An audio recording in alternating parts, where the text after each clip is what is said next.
you're doing on the rocks is what Surat did with pointillism. You're painting with rocks that are dots. Yeah. Larger dots. We already have the small dots here. Yeah. But they're accents. They just stand out in a little bit of a different way. Uh-huh. So, fun comparison you use there. Fun comparison.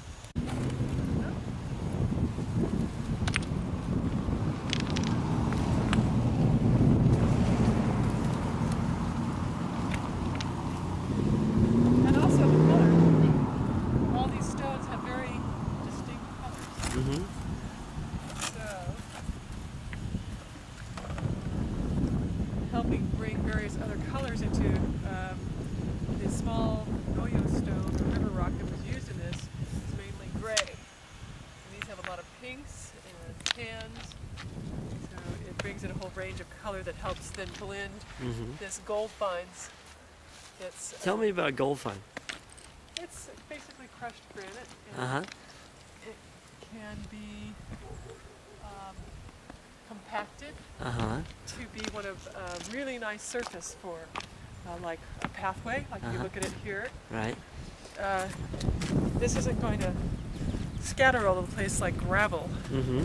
Like a lot of people put little gravel pathways, but then they knock the gravel everywhere. Right. So this is in place. And is it more compact being granite than sand is? Yes, sand can never really be compacted like gold fines. Uh-huh. Gold fines doesn't move around a lot once it's compacted, and sand will blow every which way and be kicked, and Uh-huh. yeah. So it works really well. It works really well when you're. So that's the nature of the granite then? Yeah. Oh, definitely. Okay. It's more adhesive to itself. Huh. Almost a clay-like, but it doesn't stick in the sense of it doesn't stick to your shoes like clay would. Uh-huh. You walk through this and you don't have anything on your shoes. Yeah. Yeah, that's a nice thing. It's that you have one little green thing coming up in the middle rock here. Is that on purpose? The little green thing Yeah.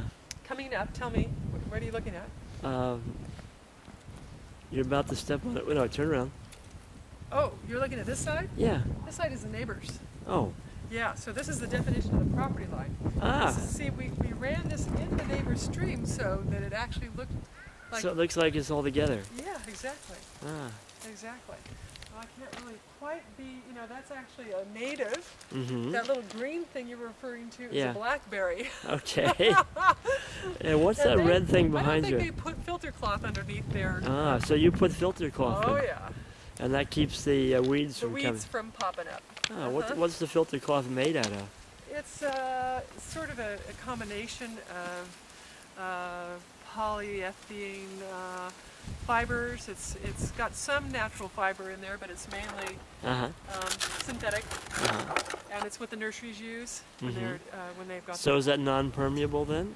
Nope. No. It goes. The water goes through just fine. The water goes through, but the plants can't come up. Correct. Ah. Yep. Okay. That's why it's so useful. Ah. Very useful in that regard. And what is that red plant behind you? This one? Oh, this was the one I was describing as a cactus. Ah. It's in the cactus family. It's What's the actual name of it? well, as far as the Latin name, I'm afraid I'm going to have to fill you in on that later. Okay.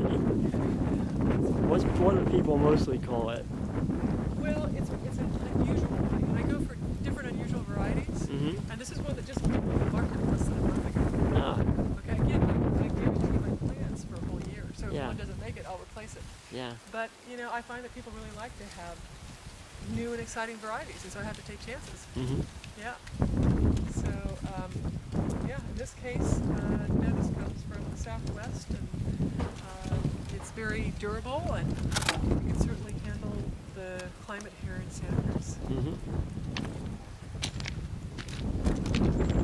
Go ahead and cut these guys. And I'm going to go adjust that one. Turn it off and turn another one on.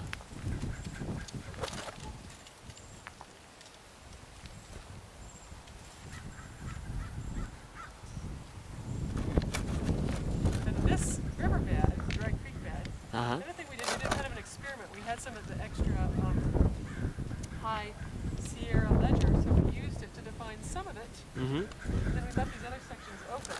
Some of these larger rocks, Colorado Flat River rock, this is called. I will then help define some of these sections that are in between, where the high ledger is placed, high ledger is placed. Trying to attract insects and so on to. Well, we're making an ecosystem. Ah. A lot of something where it can sustain itself, attract species or interact. Mm-hmm.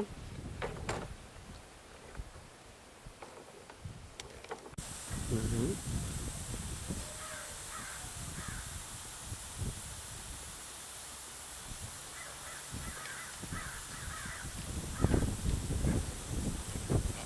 Called the river cobble or Noyo stone, and this one I'm bringing in. I mean, they're both from rivers. They both are smooth by the river, but they have this. This is certainly a flat rock. Mm-hmm. Yes. Yeah.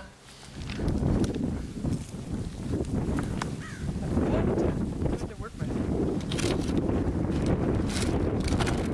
Regular river cobble, lots of times, will just want to roll away. But the flat ones will stay in place. Much easier, of course. Mm-hmm. Much easier. And then they're anchored in that Gold finds. the gold find. It's interesting in most gardens. You know, they have a large impact on, you know, the final appearance. Like this one, look at the moment iris on this has only been placed here for maybe 3 weeks. And what do they use for fertilizer with this? Does the gold find contain any fertilizer for the gold? I always add amendments, natural fertilizers. And when by natural fertilizer, what do you mean? Well, there's all fertilizers. Given combinations of fish emulsion and well, you know, different kinds of aged manure. They were released over time. And then there's soil areas like there's certain companies, local companies that create soils that are, one's called an experimental blend, and it's basically compost that has not had any chemical additives in it, that has been aged correctly, mixed in with native soils. And then they sell that, and then that's applied to where the plants, you know, there's a method where you dig it out twice as much of an area as the plant's going in, and you interblend with the native soils these nicely fertilized soils. So it really helps the plants settle in.